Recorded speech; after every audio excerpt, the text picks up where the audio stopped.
castelo forte é o nosso Deus. Então, para dar continuidade, eu queria convidar os irmãos para abrirmos no capítulo que nós estávamos analisando, que é o capítulo da primeira carta de Paulo aos Coríntios, o capítulo 5. Primeira carta de Paulo aos Coríntios, capítulo 5. Nós estamos analisando este trecho, esse capítulo, com o objetivo exatamente de observarmos de que maneira o apóstolo Paulo constata os problemas relacionados à disciplina nesta igreja, nesta situação específica, e o método que o apóstolo Paulo ele então encaminha, para tratar dessa situação.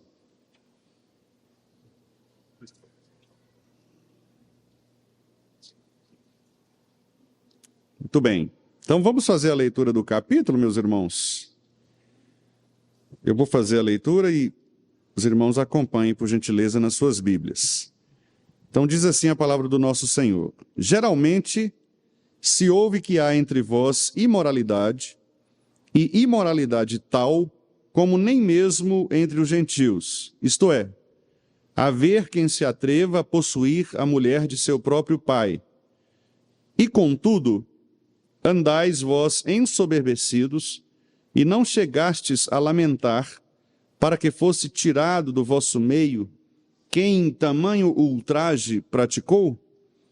Eu, na verdade, ainda que ausente em pessoa, mas presente em espírito, já sentenciei como se estivesse presente, que o autor de tal infâmia seja, em nome do Senhor Jesus, reunidos vós e o meu espírito, com o poder de Jesus nosso Senhor, entregue a Satanás para a destruição da carne, a fim de que o espírito seja salvo no dia do Senhor Jesus. Não é boa a vossa jactância. Não sabeis que um pouco de fermento leveda a massa toda? Lançai fora o velho fermento, para que sejais nova massa, como sois de fato sem fermento. Pois também Cristo, nosso Cordeiro Pascal, foi imolado. Por isso, celebremos a festa, não com o velho fermento, nem com o fermento da maldade e da malícia, e sim com os asmos da sinceridade e da verdade. Já em carta vos escrevi que não vos associasseis com os impuros. Refiro-me com isto, não propriamente aos impuros deste mundo, ou aos avarentos, ou roubadores, ou idólatras, pois neste caso terias de sair do mundo. Mas agora vos escrevo que não vos associeis com alguém que, dizendo-se irmão, for impuro, ou avarento, ou idólatra, ou maldizente, ou berberrão, ou roubador, com esse tal nem ainda comais. Pois com que direito haveria eu de julgar os de fora? Não julgais vós os de dentro? Os de fora, porém, Deus os julgará.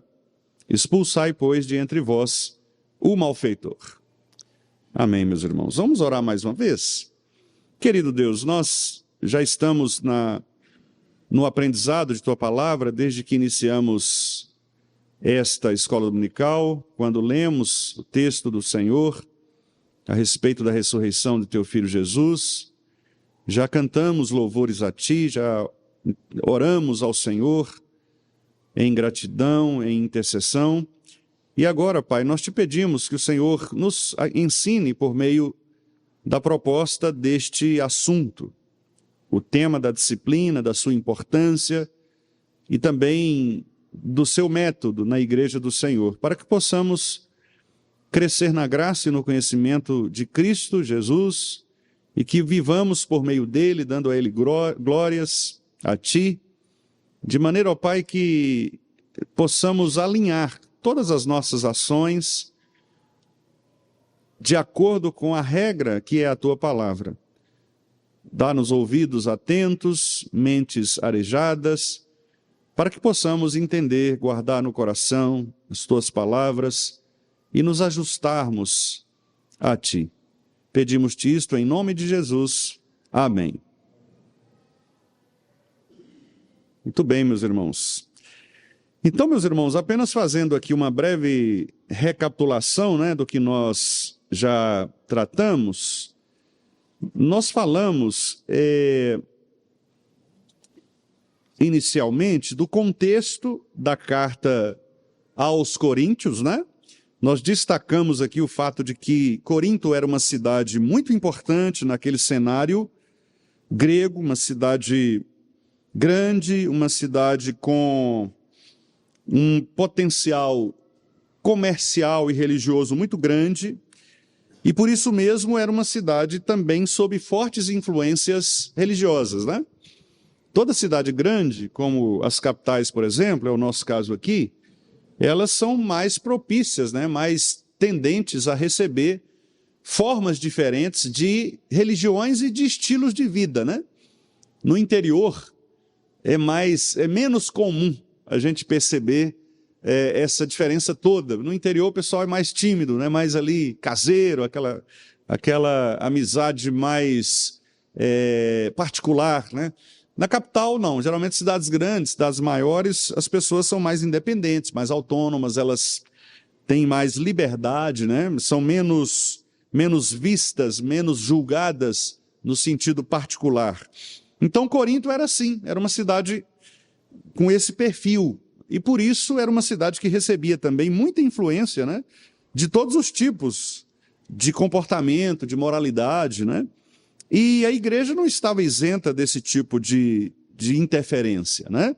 Muitas pessoas que chegavam para a igreja de Corinto, elas chegavam também com essa perspectiva pluralista, ou seja, havia muitas pessoas na igreja que eram diferentes umas das outras, trazendo as suas próprias formações da época, e isso causava, de certa maneira, um problema, porque o cristianismo estava no seu início, não havia ainda uma orientação credal a respeito da teologia cristã, então os concílios ainda não haviam se reunido para estabelecer princípios basilares da fé, então era muito comum a penetração de falsos mestres, a interpretação errada da doutrina e também a interpretação errada da prática de vida, né? Porque se uma doutrina ela é mal interpretada,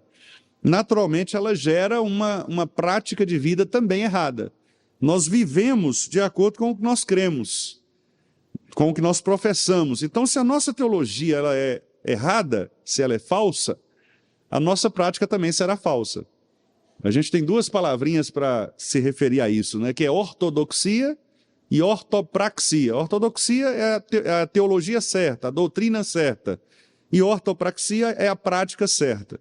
Às vezes acontece da pessoa ter uma profissão de fé correta, mas viver uma vida errada, né? Nesse sentido, a pessoa está ali, assim como os fariseus, admitindo uma vida de hipocrisia, né? Ele declara algo, mas vive algo contrário àquilo que ele declara.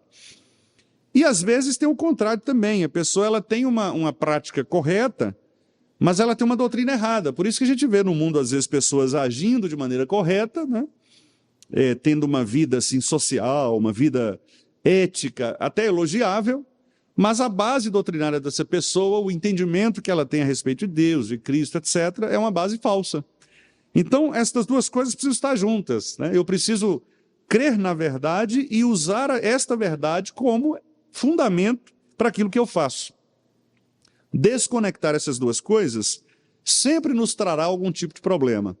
Ou nós vamos viver num legalismo farisaico, que é crer em verdades, mas viver de um jeito hipócrita, de um jeito falso, né? De um jeito fingido, ou nós vamos viver numa espécie de fanatismo religioso, que é você tentar ter uma prática religiosa sem um fundamento teórico, sem uma base bíblica. Então é exatamente isso que a gente quase sempre vê por aí, né? Pessoas que são legalistas e que querem cumprir a regra da lei como os fariseus faziam, mas a vida não prova isso. E o outro lado, pessoas que são fanáticas religiosas, querem viver experiências espirituais, mas têm uma base doutrinária errada. Corinto Além disso, além desses problemas doutrinários e práticos, Corinto, por conta dessas influências externas, né, de ser um lugar bastante influenciado pela presença de várias pessoas que passavam por aquele lugar, era uma cidade que eu disse aos irmãos, né, uma cidade comercial, então recebia muita gente de fora, muitos comerciantes que viajavam, que passavam por Corinto, e eles precisavam pernoitar, né, precisavam passar ali uma temporada, e com isso aumentaram, por exemplo, as situações que envolviam prostituição, porque aquelas mulheres aproveitavam a circunstância, né, da passagem de homens ali que vinham de outros lugares e praticavam a prostituição.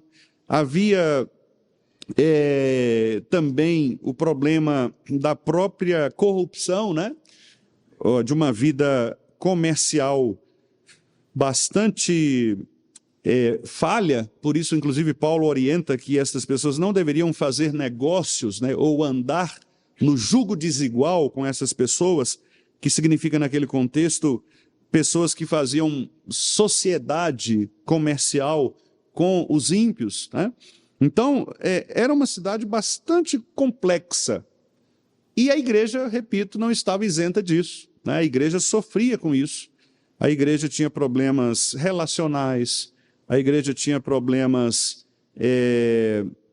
envolvendo a doutrina. Então, eles tinham problemas com relação aos dons, eles tinham problemas com relação à liderança, porque eles faziam partidos entre si, eles tinham problemas relacionados à prática do culto cristão, por exemplo, no entendimento da ceia do Senhor, no entendimento dos dons, como eu falei. Eles tinham problemas relacionais gravíssimos, ao ponto de um irmão levar o outro na justiça comum para ser julgado.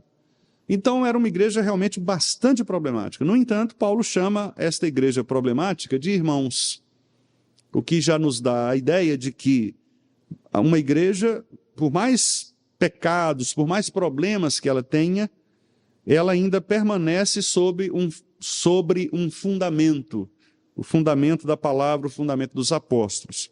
O que não quer dizer, contudo, que não deva haver correção, que não deva haver disciplina. E é exatamente o que Paulo faz na primeira carta aos Coríntios. Ele aponta os problemas diversos dessa igreja e ele, então, se propõe como pastor, como apóstolo, né? Ele se propõe a corrigir os pecados desses irmãos de Corinto. Nesse caso do capítulo 5, que nós começamos a analisar, Paulo está tratando de um pecado sexual. O pecado que ele nomeia aqui como imoralidade, e mais especificamente o pecado do incesto, que era um jovem, provavelmente um jovem ali por volta ali dos seus 30 anos, que mantinha um relacionamento sexual com a sua madrasta. Então, o pai dele havia se casado com essa mulher, com essa senhora, e o filho, né, do pai mantinha relacionamento sexual com a sua madrasta. Paulo chama esta relação incestuosa de imoralidade. Ele nomeia este pecado como pecado de imoralidade. Paulo escolhe esse nome para diferenciar os pecados sexuais. E eu disse, irmãos, no estudo anterior, que é muito importante nós diferenciarmos os tipos de pecados que a Bíblia relaciona como sendo pecados sexuais, porque geralmente, quase sempre, as pessoas colocam os pecados sexuais na mesma denominação, né? na mesma classe, né? Então, por exemplo, todo mundo acha que os pecados sexuais têm a ver com adultério. Então, um jovem que manteve um relacionamento sexual com a sua namorada antes do casamento, a gente costuma nomear esse pecado de adultério. No entanto, a Bíblia, muito embora seja um pecado sexual e seja um pecado sexual digno, merecedor de disciplina, de pena, ele não é um adultério. E a Bíblia dá outro nome para esse tipo de pecado. Então, a Bíblia tem uma relação de nomes para os pecados sexuais. Então, a Bíblia chama, por exemplo, de fornicação o fato de alguém não manter uma relação sexual propriamente, né, com conjunção carnal, mas uma pessoa incitar ele próprio ou outra por meio de sedução sexual. Então, por exemplo, a masturbação entraria nesse pecado de fornicação. Assistir à pornografia na internet seria também uma espécie de fornicação conjugada a um outro pecado, que é o pecado da impureza. Porque aí já é um outro nome. A impureza, que a Bíblia chama, são aqueles pecados sexuais que estão muito mais relacionados à mente. Então é alguém, por exemplo, que tem uma lascívia no seu coração e ele não consegue se controlar em relação a essa lascívia. Ele vê um homem, por exemplo, que vê uma moça, uma mulher, e a acha bonita, a acha atraente, mas ele vai além desta concepção de beleza. A Bíblia não considera, meus irmãos, pecado o reconhecimento da beleza. Então, se um homem, por exemplo, ele vê uma mulher, uma moça bonita, e com os olhos santificados, puros, ele considera aquela mulher uma mulher bonita, não há nenhum problema nisso. Ou mesmo o contrário, né? Se uma mulher também vê um homem bonito e diz, não, aquele rapaz é um rapaz muito bonito, né? Danilo é um rapaz simpático, bonito, né? Quer dizer, não há nenhum pecado nisso. A beleza pela beleza, o contemplar o belo, isso, aliás, é um reconhecimento da própria beleza de Deus. Porque Deus é belo, Deus transmite a beleza. E assim como eu olho para a natureza e vejo, por exemplo, a natureza, a criação de Deus, uma criação bela, eu posso considerar também uma pessoa bela. Tanto os homens considerarem homens bonitos, infelizmente nossa sociedade é muito complexa em relação a isso, né? Mas não tem problema vocês acharem o pastor, por exemplo, bonito, não tem nenhum problema, né? Não tem problema. O Roberto chega assim, ô pastor, o senhor é bonito, viu? Obrigado, não tem nenhum problema, né? A contemplação da beleza é algo muito tranquilo. Agora, o grande problema é que o nosso coração pecaminoso, nosso coração de pecado, coração enganoso, o que ele faz? Ele sempre transforma aquelas coisas que são puras, né? Que são belas, que são verdadeiras diante de Deus, em coisas pecaminosas. Então aí é o seguinte, o homem ele olha para uma moça, para uma mulher, a considera bonita do ponto de vista da sua beleza, mas aí o coração pecador, coração enganoso, começa a lançar sobre a sua mente outro tipo de cobiça, de lascívia, que faz com que você agora comece a imaginar esta beleza feminina num nível pecaminoso.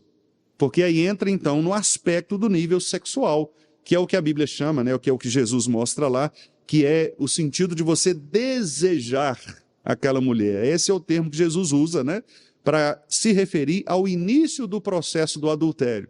Então, o adultério, ele não é o desejo. O desejo é esta impureza do coração, é esta lascívia do coração, que faz com que a gente projete pensamentos impuros, e esses pensamentos impuros vão nos conduzir a outros pecados. Então, vou dar uma sequência aqui. Eu acho uma moça muito bonita. Aí eu planejo, de maneira pecaminosa, porque eu já sou casado, certo? Mas eu planejo, de maneira pecaminosa, ter um contato com aquela moça. Contato virtual, hoje. Antigamente, não havia contato virtual, né? Então, hoje as pessoas têm contato virtual. Então eu consigo ali um Instagram, consigo o número de WhatsApp, e aí eu começo a conversar com aquela moça. Naquele momento eu não estou ainda adulterando, mas eu estou já na prática da impureza. Por quê? Porque o meu coração já produz naquele momento um sentimento pecaminoso que pode me levar para o buraco. Se eu não me arrepender ali, parar e perceber o limite daquela conversa, porque a gente sabe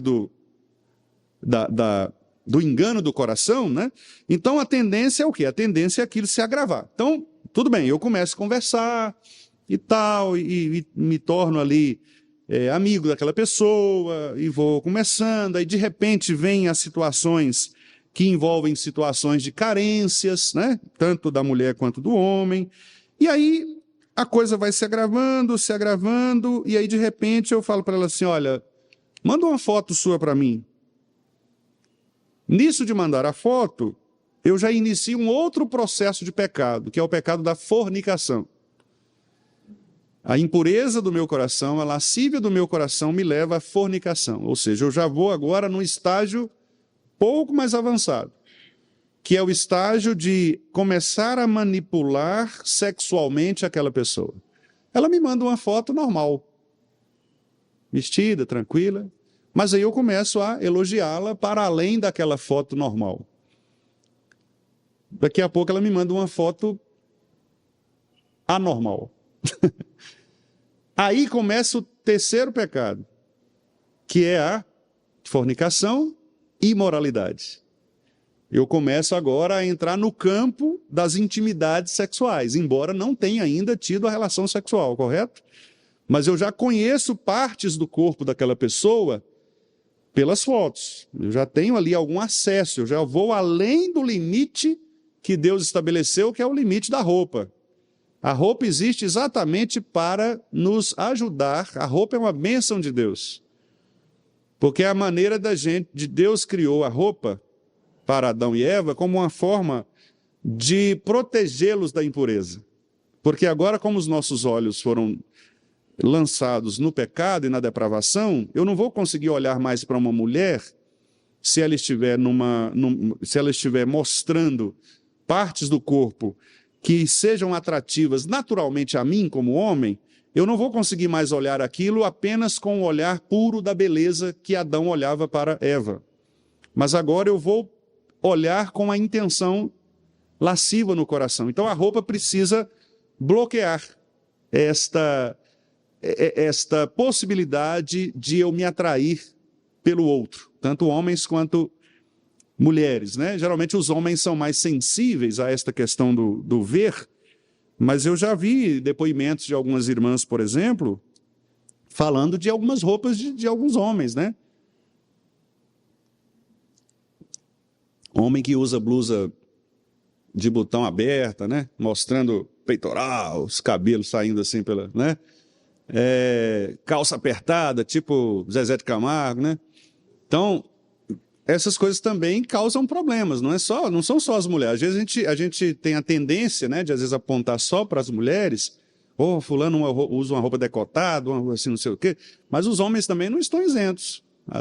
Às vezes os homens também criam constrangimentos, né, para as mulheres, para as irmãs. Então, veja bem, aí, beleza, eu consigo ali aquelas imagens, que são imagens sedutoras, imagens que apontam para a imoralidade.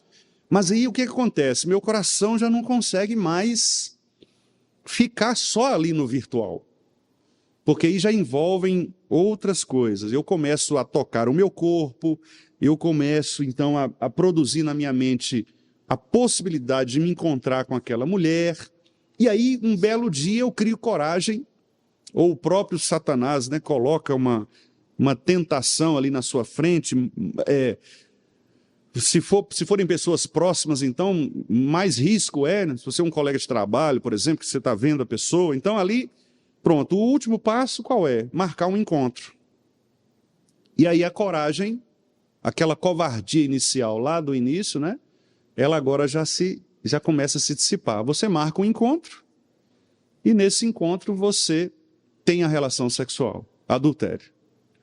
Então tudo começou lá atrás, com um pensamento impuro, certo?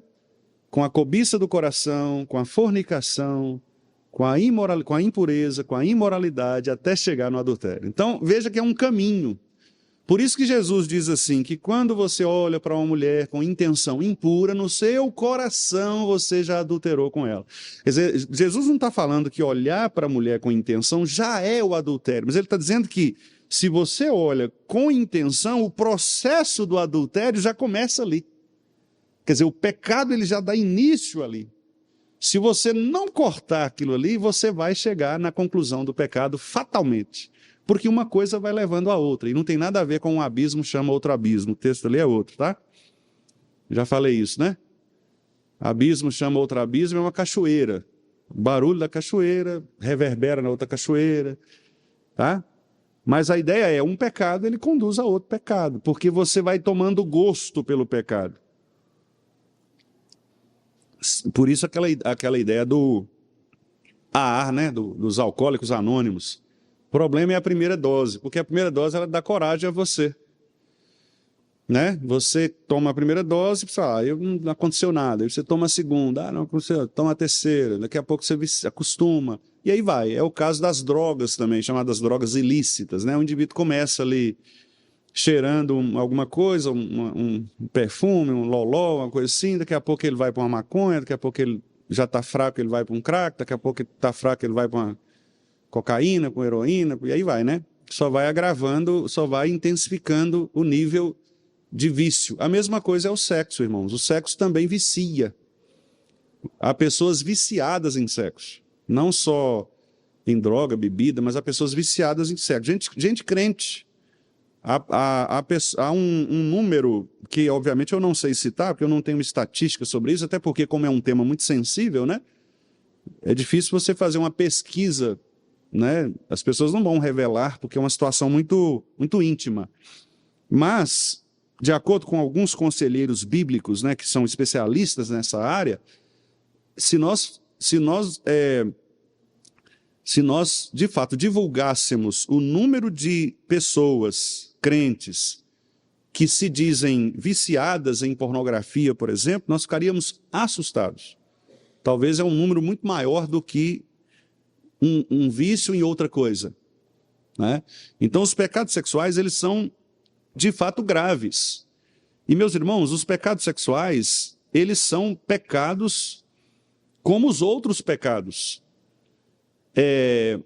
Ou seja, eles, igualmente aos outros, eles também nos condenam diante de Deus. E, igualmente aos outros, eles também podem ser perdoados por Cristo e eles também podem ser tirados de nossa vida como qualquer outro pecado. Certo? Obviamente que, por ser um pecado sedutor da sua própria natureza, ele é um pecado talvez mais difícil de ser tratado.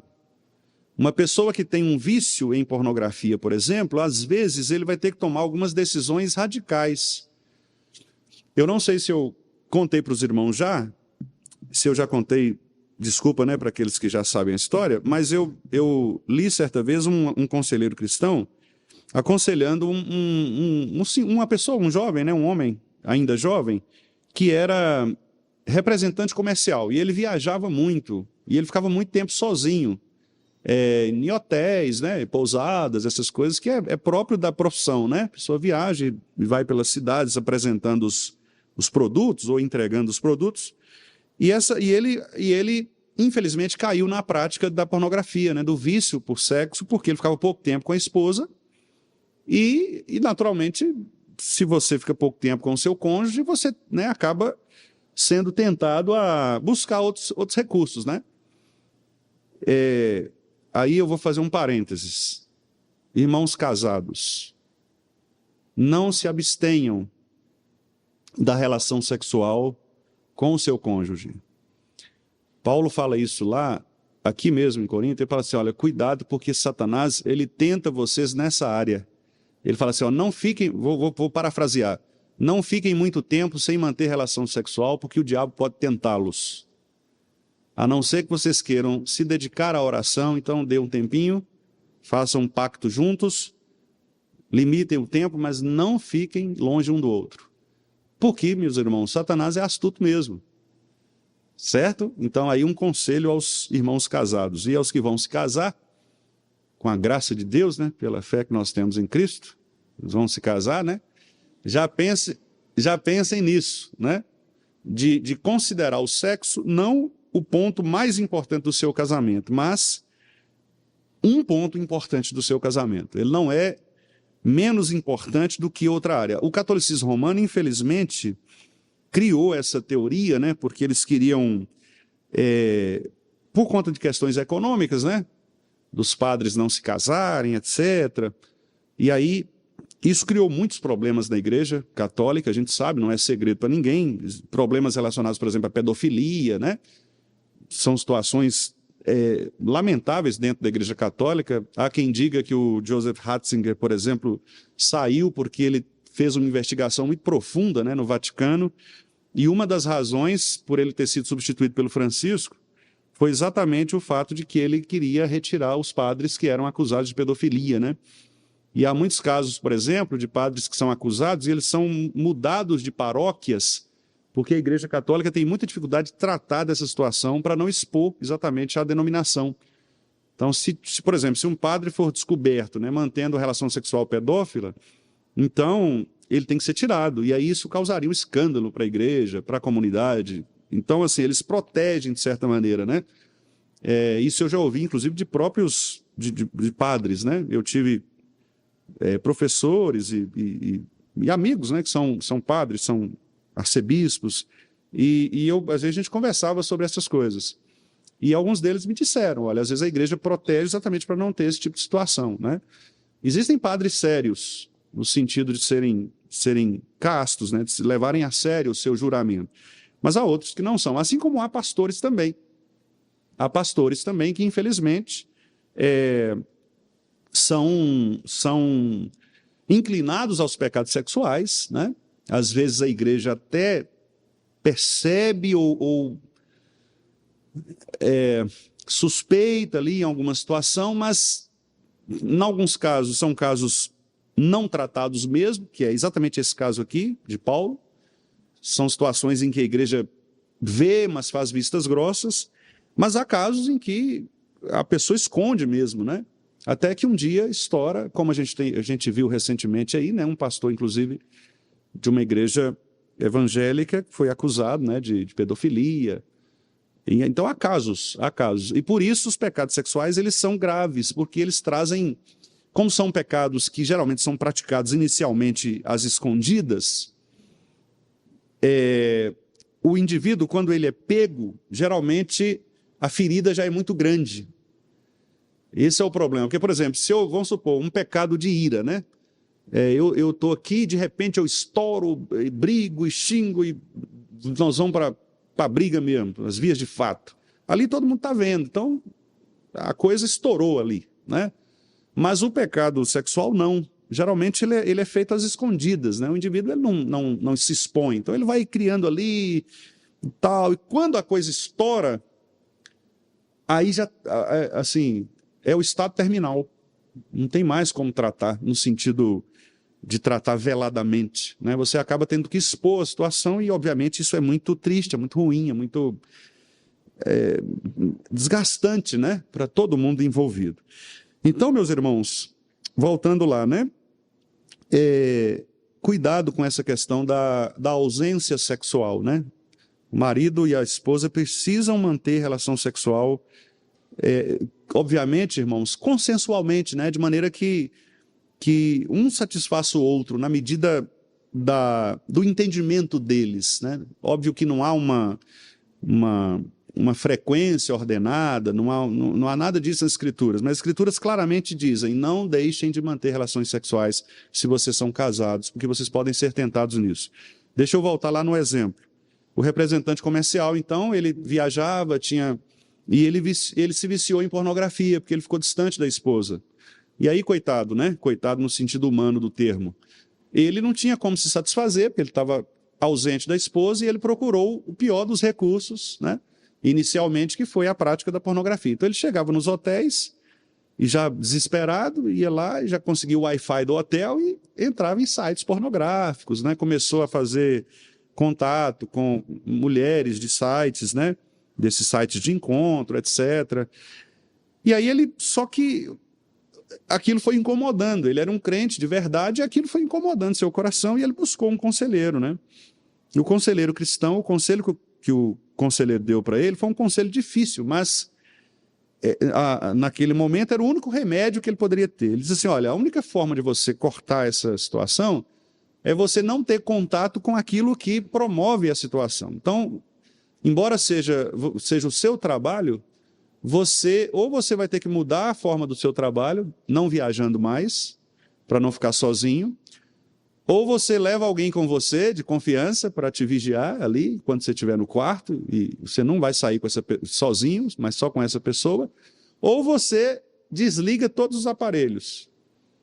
Você chega no hotel e pede a entrega na portaria do hotel, ali, ou pede uma chave, uma coisa, e deixa lá notebook, deixa celular, avisa a sua família, fala, olha, eu não estou com o celular no quarto, se precisar falar comigo, liga para o hotel me chama, né?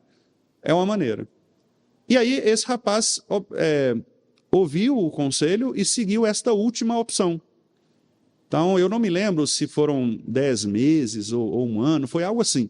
Mas ele passou um período longo fazendo isso. Ele viajava, ele chegava na pousada, pedia ao gerente, falava, eu vou deixar aqui que eu preciso... Não entrava em detalhes, mas pedia autorização para guardar ali, deixar o celular, deixar o notebook, né? Ele até disse que em alguns momentos ele não conseguiu fazer isso, ele teve recaídas, né? Às vezes deixava o notebook, mas levava o celular, e aí... Né? Então, mas, para finalizar, o testemunho dele foi um testemunho positivo, ele conseguiu vencer o vício. Né? Mas é porque houve um tratamento severo. E às vezes, é isso que Jesus diz quando ele fala assim, se o teu olho te faz pecar, arranca. Se tua mão te faz pecar, arranca. Jesus não está falando ali, claro, literalmente, né? Senão a gente já estava todo esquartejado. O Jesus está falando ali no sentido dessas coisas. O que é que te faz pecar? O que te faz pecar é... O presbítero Solano Portela, me lembro que há muito tempo, no seminário, eu estava no seminário, o presbítero Solano é um irmão assim, muito querido. Ele... Tão querido que ele fez a nossa aula de despedida da nossa turma. Nós não convidamos um pastor, né? Convidamos o presbítero Solano para nos falar alguns conselhos a respeito de como ser pastor. E ele reuniu a turma e bateu um papo tão gostoso com a gente. E eu lembro que uma das coisas que ele falou, um exemplo que ele deu, né? Foi com relação a isso, a prática do uso da internet. Ele disse que na casa dele eles tomaram uma decisão, isso há muito tempo, né? Que foi a seguinte, o computador, que era o computador da casa, naquela época tinha o computador, né, o desktop, né, aquele computador fixo, ele ficava na sala. Então ninguém tinha computador no quarto. Os filhos, né? Ele tem 4 filhos, e ninguém tinha computador no quarto. O computador era o da sala. Então, precisava consultar alguma coisa e ia para a sala. Ninguém ficava vigiando, né? Vamos ver o que ele está olhando. Mas o fato de a pessoa já estar num local aberto, isso era uma forma de Deus protegê-la. Certo? Então, um conselho aos pais. Se você perceber os seus filhos muito querendo ficar sozinho, com o celular na mão, no quarto e tal, não precisa você dizer, sai daí, porque você está pecando. Não. Começa a atraí-lo para... Vem cá, filho, fica aqui com o papai, pode ficar aí no sofá. Traz ele para um lugar, ele vai se sentir pastoreado. Tem uma história, irmãos, muito interessante de Ulisses. Ulisses na mitologia grega, né? Ulisses foi um grande líder, né? Na época da guerra de Troia, né? E é o famoso canto da sereia. Os irmãos já ouviram essa história? A gente usa essa expressão, né? O canto da sereia.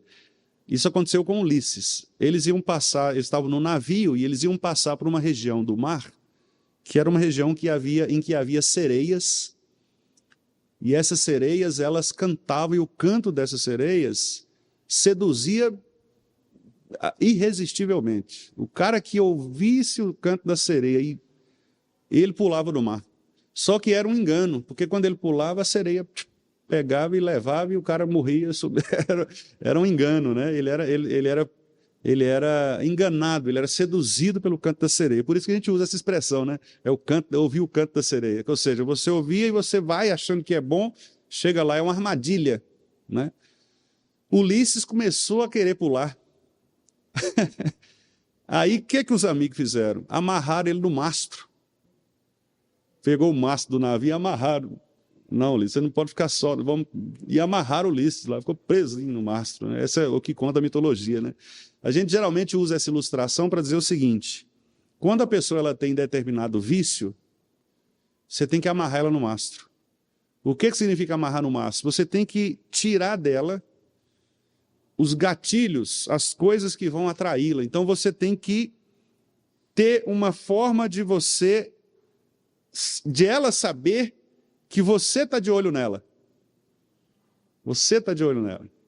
Eu vi uma época aí, o testemunho do Casagrande, jogador de futebol. Isso aí lá, né, pessoal? O Casagrande, meu. Aí ele contou o seguinte: Casagrande não é segredo para ninguém, ele foi viciado em droga, né? E ele tem uma tese que ele fala assim, que não existe ex-viciado. Para ele, o viciado é viciado sempre. Ele precisa ser acompanhado, cuidado. Ele deixa de usar, ele tem o próximo período de abstinência, mas se ele tiver algum estímulo, alguma motivação, ele vai voltar. Então, a terapia que ele fez foi a seguinte: nunca saía sozinho para lugares públicos, e ele contou o seguinte, que ele tinha grandes problemas nos banheiros dos restaurantes, porque ele ia nos banheiros dos restaurantes e sempre tinha alguém ali, um amigo, entre aspas, né, com uma droga, uma cocaína, uma coisa, e aí ele ia ali tal, e a pessoa oferecia, sabendo que ele já estava ali, ou mesmo um amigo que estava com ele. O cara levava, cheirava e dava para ele também, e aí ele caía na esparrela e voltava, né? Então ele começou a fazer o seguinte: ele pagava uma pessoa, um psicoterapeuta, para sair com ele. Então, tipo assim, ele ia num evento, num restaurante tal, ele pagava o cara para ir com ele, para acompanhar, como se fosse um guarda mesmo. E aí esse cara era o guarda. Se ele precisasse ir ao banheiro, o cara ia junto. Ficava esperando lá dentro do banheiro e tal, né? Porque era o mastro. Amarrou no mastro para ele não cair. Moral da história, né? Com todos esses exemplos. Se você perceber que você tem um pecado, se você perceber que você tem o vício, a tentação, eu não vou dizer nem o vício, né? Mas a tentação, por exemplo, uma certa atração por mulheres, e você faz isso virtualmente, compartilhe a senha com a sua esposa. Porque não que ela vai entrar todo dia, mas uma hora ou outra ela talvez queira entrar, talvez nem entre. Mas só de você saber que ela pode ver o que você está conversando, você já fica desesperado, né? Só de você saber que ela pode... Me presta o celular aqui, meu bem. Para que você quer o celular? Então, só de saber que ela pode ter a mesma senha e acessar, na hora que você estiver cochilando lá, ela chega lá devagarinho, né? Só de você saber isso, você já fica com o coraçãozinho meio apertado e você evita. Isso vai resolver tudo? Claro que não. Porque você cria métodos, né? O coração humano ele é muito criativo para pecar. Então a gente sempre cria um método para pecar. Mas é um mastro. É uma forma de você se amarrar no mastro para não ouvir o canto da sereia. Bom, lá em Corinto, o camarada tinha relação sexual com a madrasta e, para piorar a situação, como nós vimos, a igreja de Corinto não se importava com isso. O pecado estava escancarado, porque Paulo diz aqui, geralmente se ouve que há entre vós. Eu disse aos irmãos no estudo passado que esta expressão geralmente significa uma expressão de conhecimento público. O que Paulo está falando aqui não é que ele ouviu uma fofoca, um boato. O que Paulo está falando é o seguinte: olha, está todo mundo dizendo. Todo mundo sabe. A igreja toda sabe que há um rapaz aí que dorme com a mãe, com a mulher do pai dele. E vocês cometem esse tipo de imoralidade de uma maneira tão descarada, tão agressiva, que vocês estão assim cauterizados, anestesiados em relação a isso. Vocês estão vendo acontecer e não fazem nada. Não fazem nada. não repreendem, não fazem nada. Pelo contrário, diz Paulo, vocês andam ensoberbecidos, versículo 2. Vocês estão ensoberbecidos, cheios de si, e ao invés de se lamentarem, e não chegastes a lamentar, vocês, ao invés de lamentarem este pecado, e aí Paulo usa no versículo 2 a expressão tamanho ultraje. Esta expressão tamanho ultraje, ela mostra a atitude desrespeitosa e atrevida do indivíduo. A ideia, meus irmãos, aqui é a seguinte: a sensação de impunidade desse rapaz era tão grande que ele não estava nem aí para o pecado praticado. Ele pecava abertamente, não se importava com a divulgação do caso. As pessoas aceitavam. Aqui você percebe claramente uma igreja caminhando para um desastre teológico, moral e doutrinário.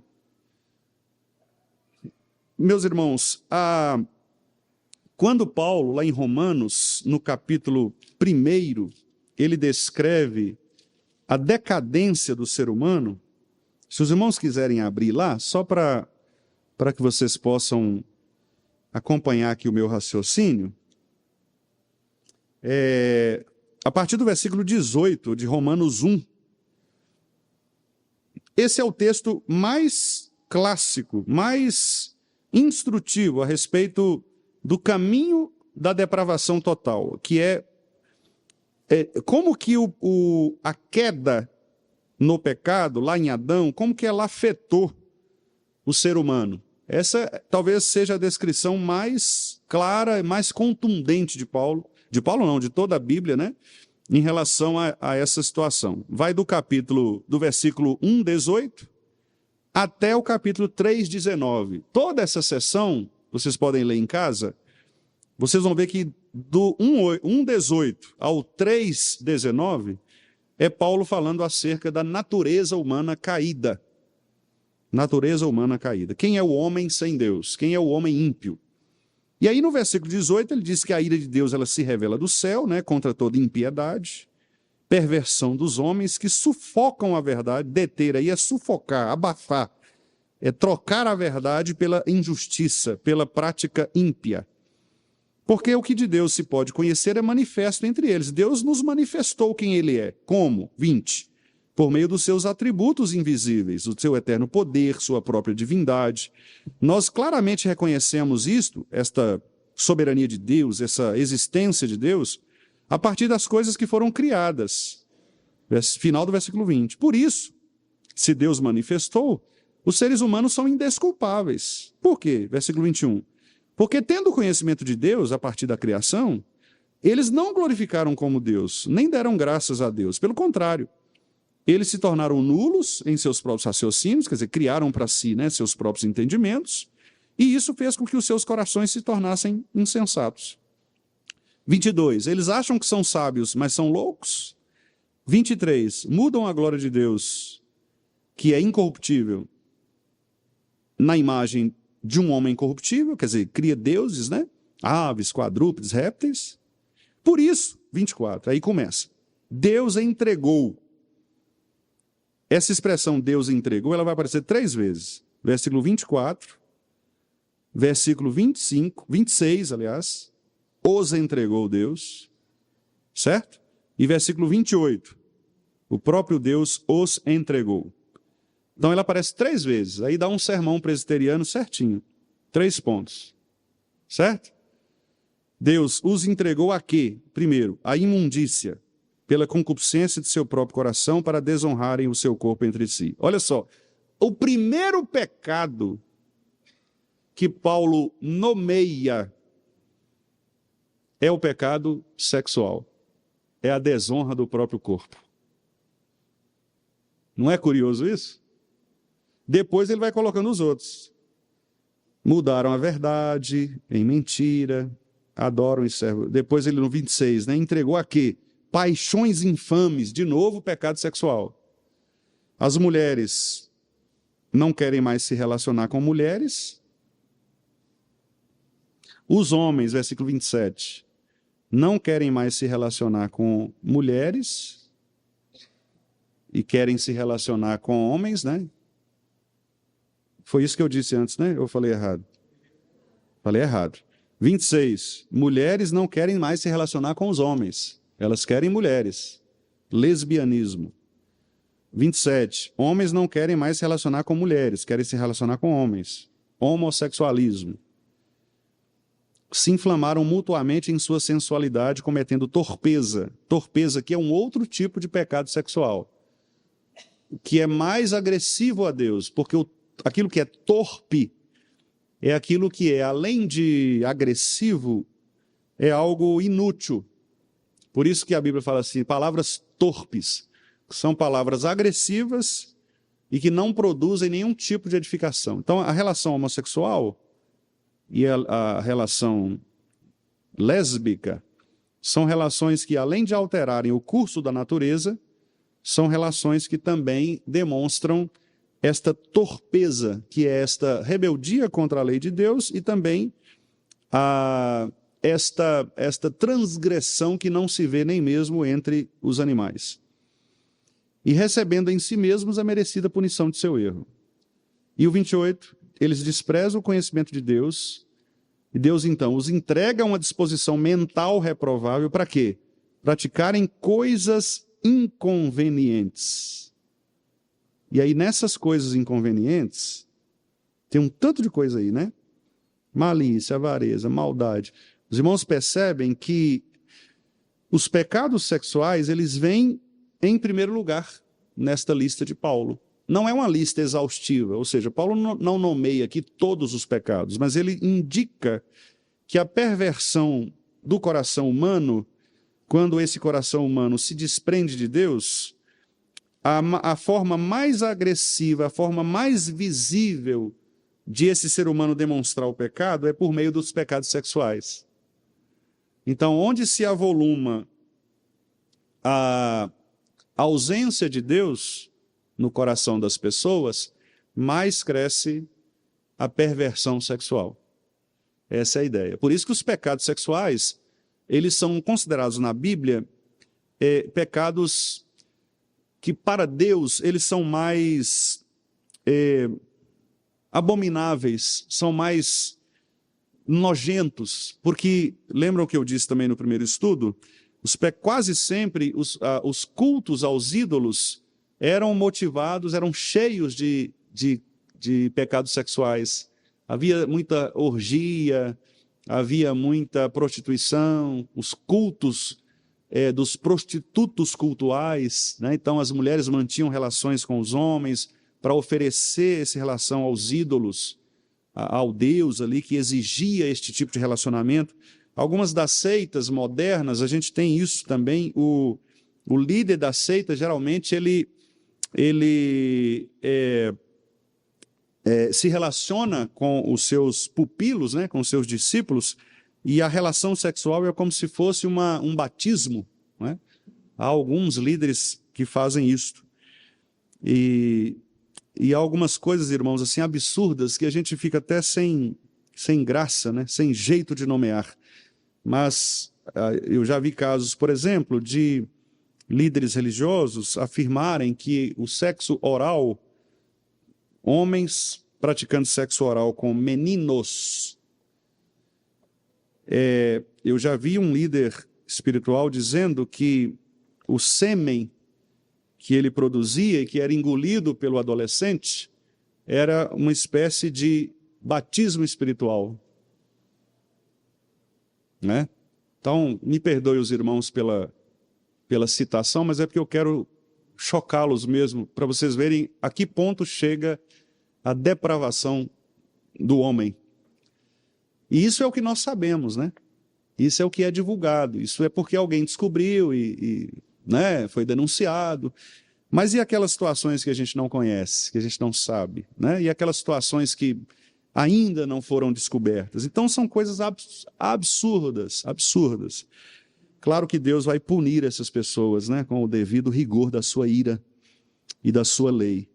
Mas e quanto a nós, meus irmãos, que talvez não chegamos a esse tipo de pecado tão horrendo, mas, quem sabe, nós muitas vezes temos o mesmo pecado do povo de Corinto. O pecado do povo de Corinto era ver estas coisas acontecerem e simplesmente não fazerem nada quanto à disciplina deste rapaz que pecava tão agressivamente contra a sua madrasta, contra o seu pai, contra o próprio Deus, contra a igreja e contra o próprio Deus, né?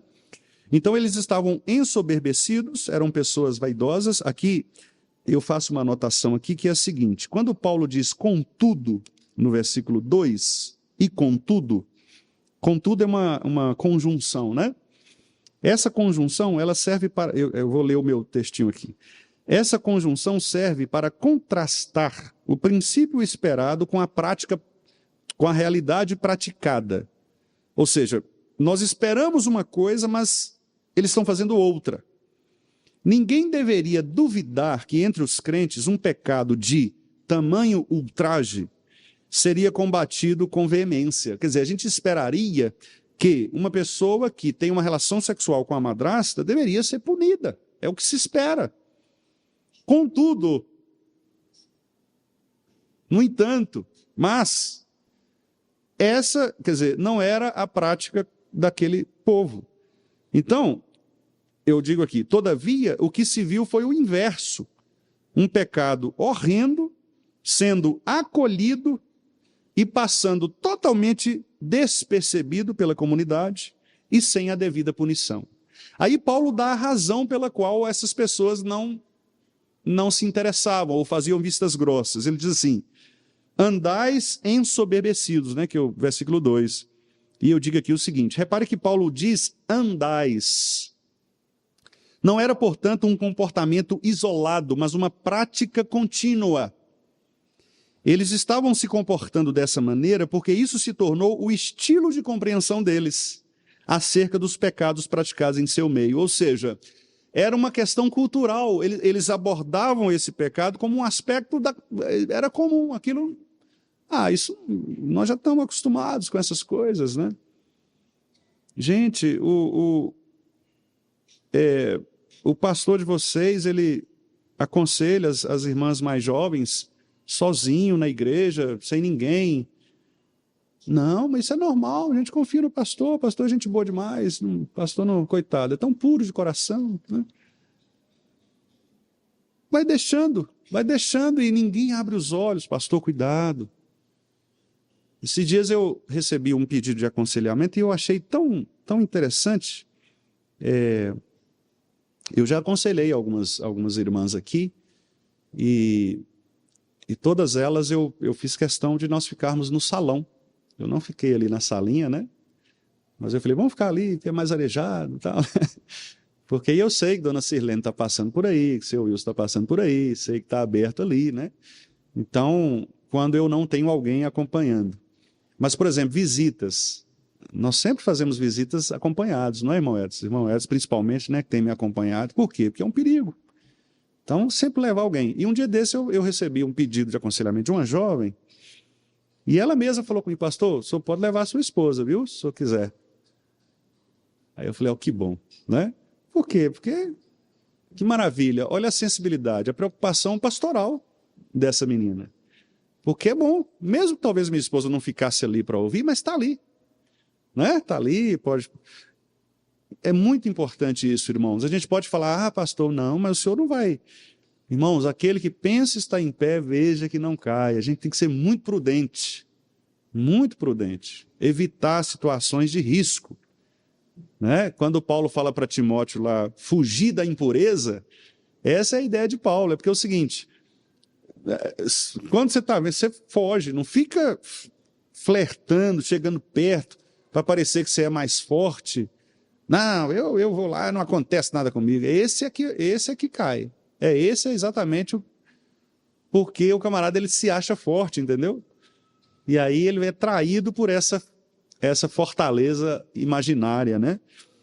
Então eu digo aqui o seguinte, qual era o estilo de vida deles? Quando Paulo fala andais. O estilo de vida deles era um estilo de soberba e de jactância. São duas palavras que parecem iguais, mas elas têm uma diferençazinha.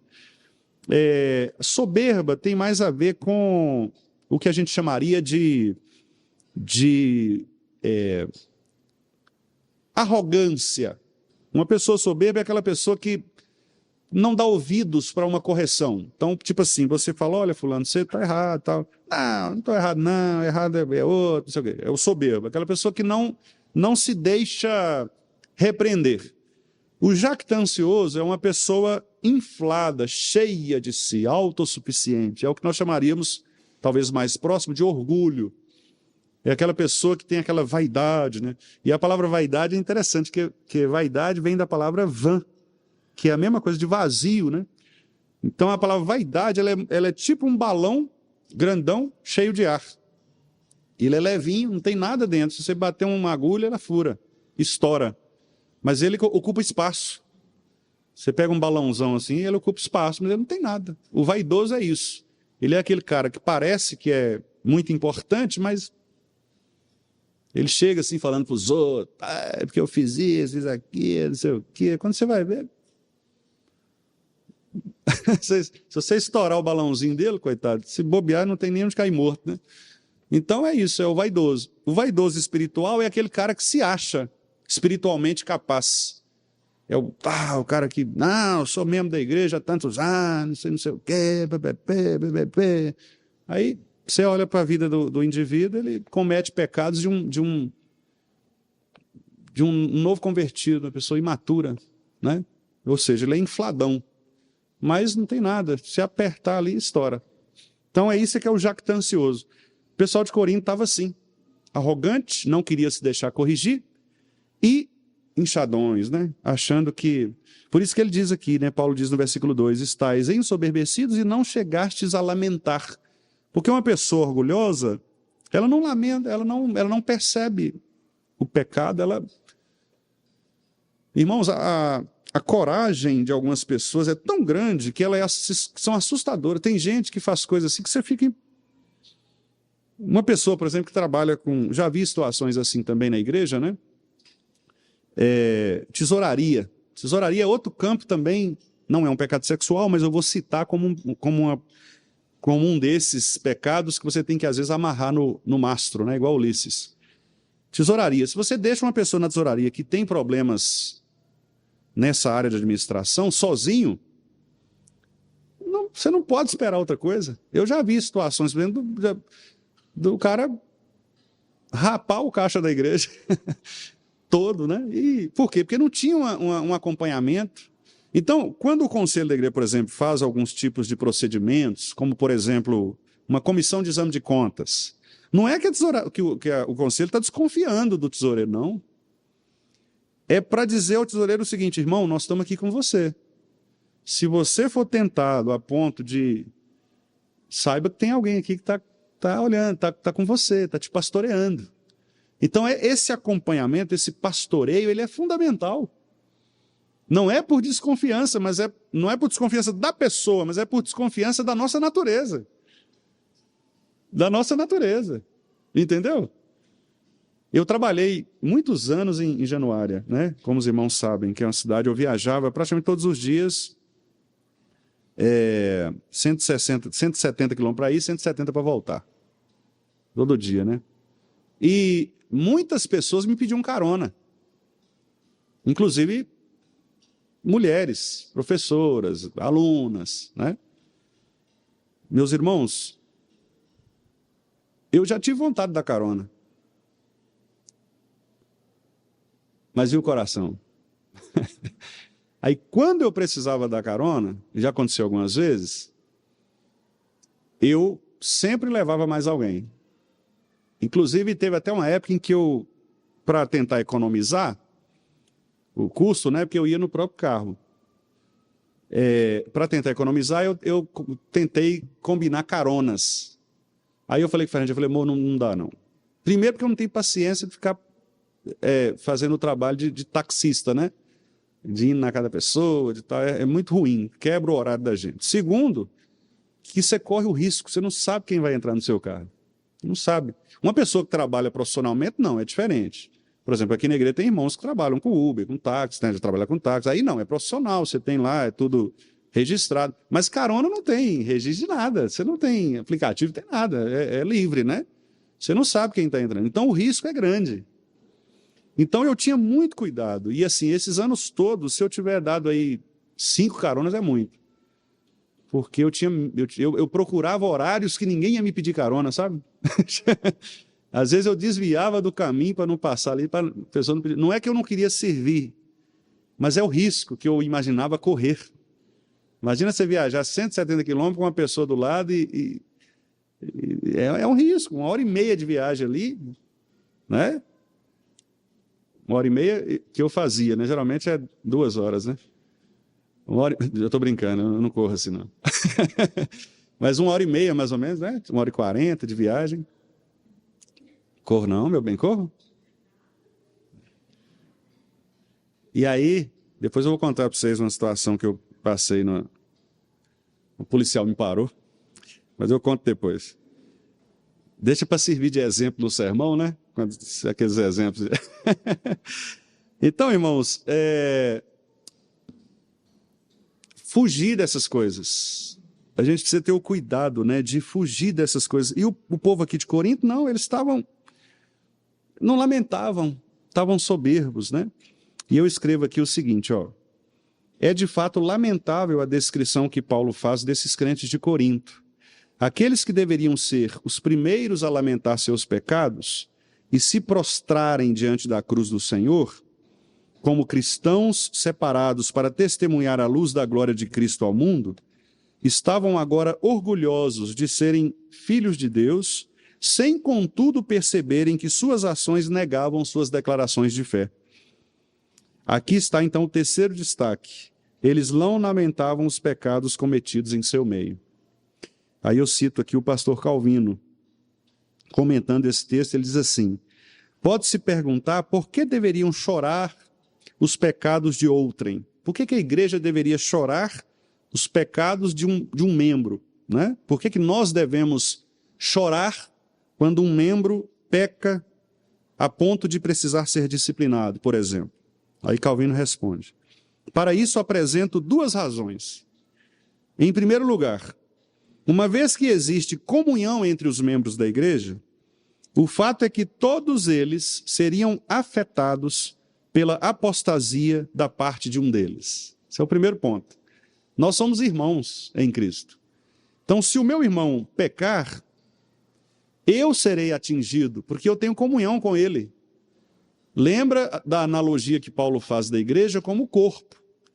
Se você corta um dedo, não é só o dedo que vai sentir, é o seu corpo. Você sente, o seu corpo sente. Segundo lugar, Calvino diz, quando um ato danoso é cometido em alguma igreja, a culpa não se confina à pessoa que o cometeu, mas todo o grupo, em alguma extensão, é também contaminado. Então esse é o segundo argumento de Calvino. Quer dizer, além de nós sermos membros uns dos outros e sofrermos quando o outro sofre, quando uma pessoa peca, o pecado não fica restrito a ela. O pecado contamina todo o restante do povo. Lembra de Acã? Que Deus mandou Moisés tirar, né?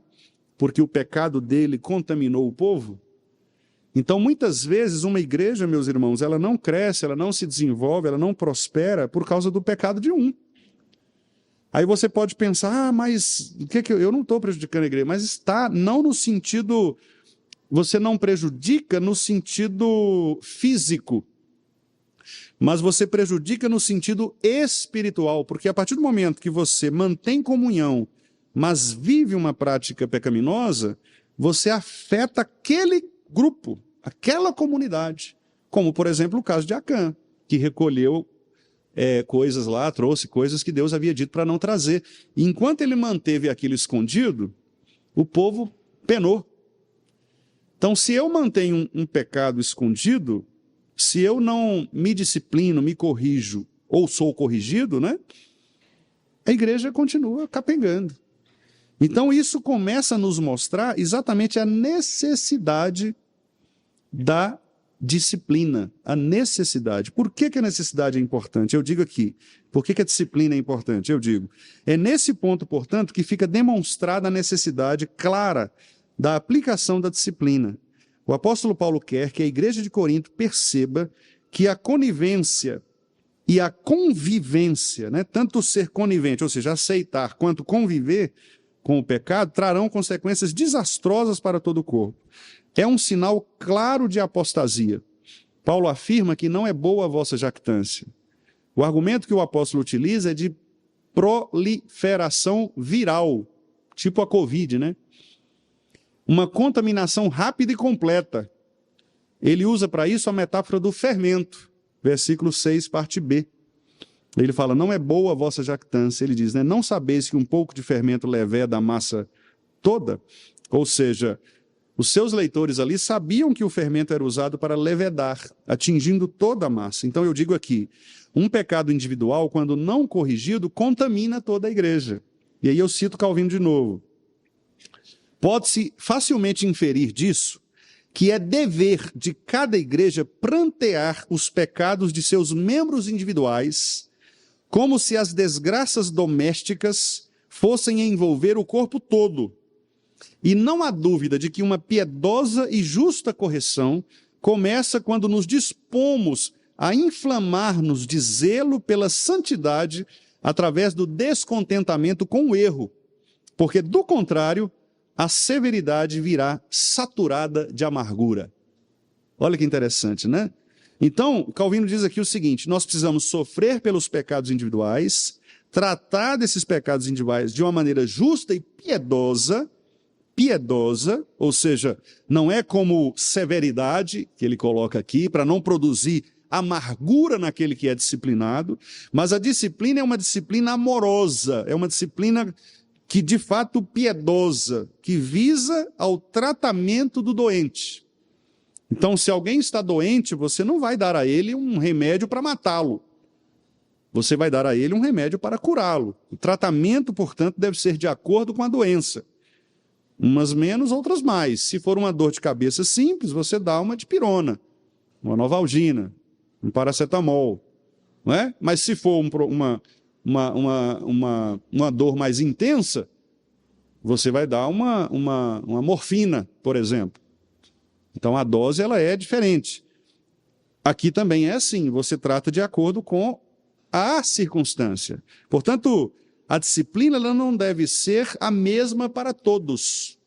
A gente chama isso de dosimetria, que é a medida da pena. A dosimetria da pena ela é medida de acordo com as circunstâncias. E nós vamos falar disso no próximo domingo, com a graça de Deus. Eu vou finalizar aqui lendo o trechinho restante, irmãos, do meu texto aqui. Eis, pois, a razão sublime da necessidade da disciplina na igreja. Eu vou dizer qual é. Não permitir que os pecados individuais contaminem toda a igreja e a façam apostatar do evangelho. Esse é o principal objetivo. Corrigir as falhas individuais para que a igreja seja santificada. Purificação da igreja. O zelo correto pela moralidade expressa na palavra de Deus dará aos crentes discernimento espiritual maduro para buscar as alternativas adequadas para a expulsão da enfermidade espiritual do seu meio. Joel Bick diz assim, quando o processo de se desviar dos caminhos de Deus se inicia coletivamente em meio a um povo, as pessoas desprezam de forma deliberada os ensinamentos confessados pela igreja, o que resulta na perda da verdade confessional. A igreja, criada por Deus para ser o pilar da verdade, cai em ignorância, confusão, disputas vãs e falsos ensinamentos. A harmonia verdadeira nunca se processa pela conivência com o erro. Palavra forte do pastor Bick, né? E com a qual eu concordo inteiramente. Quando a igreja permite falhas, permite pecados não confessados, não tratados, o que virá depois? Virá ignorância, confusão, disputas vãs e falsos ensinamentos. Por isso, meus irmãos, que algumas igrejas elas têm problemas como os de Corinto. São igrejas com problemas relacionais, igrejas desunidas, igrejas que têm disputas entre si, partidos, igrejas que cultivam pecados como pecados sexuais, outros tipos de pecados, falta de comprometimento e tantos outros, porque certamente há pecados individuais que estão sendo ignorados pela igreja como um todo. Então, se você é a causa, se você é este que abriga no seu coração um pecado individual, o caminho é o arrependimento diante de Deus, para que você também contribua com o corpo como um todo. Se você não é este que cultiva um pecado individual, mas percebe que há estes pecados na igreja, você precisa tomar a decisão, difícil eu sei, mas necessária, de produzir a correção desses pecados. E é sobre isso que nós vamos falar no próximo domingo. Como fazer isto? Porque há métodos diferentes. Quando um pecado é cometido ainda de maneira velada, quando um pecado se torna público, quando o pecado é contra uma pessoa, quando o pecado é contra a igreja, nós vamos ver todo esse processo com a graça de Deus, para que nós possamos perceber aqui, a partir de 1 Coríntios, nós vamos continuar, na semana que vem, com o que Paulo propôs aqui. Nós vamos analisar essas expressões, por exemplo, entregar a Satanás, expulsar do meio de vós. Então, nós vamos analisar o método de Paulo e vamos analisar também como que a nossa igreja, a Igreja Presbiteriana do Brasil, no seu código de disciplina, como que ela também estabelece, esses critérios.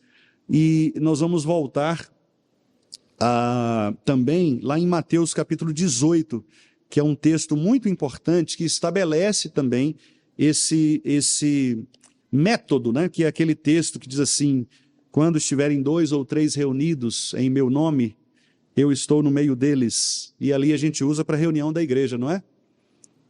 Mas não é. Ali é para casos disciplinares. É um tribunal reunido para julgar casos disciplinares. Onde estiverem 2 testemunhas reunidas para tratar de um caso disciplinar, Deus estará ali. Ou seja, o que vocês ligarem na terra terá sido ligado nos céus. O que vocês desligarem, ou seja, aplicarem a disciplina, será também desligado nos céus. A igreja é o poder das chaves da igreja. Então eu sei que a gente costuma falar assim na reunião de oração, irmãos, nós estamos aqui 2 ou 3, graças a Deus, Deus está no meio de nós. Isso é verdade, Deus está mesmo. Mas aquele texto lá não fala sobre isso, o texto fala sobre disciplina, sobre o tribunal de Deus reunido para aplicar a disciplina aos seus membros. Nós vamos ver isso semana que vem. Preparem as perguntas, para a gente debater esse texto aí.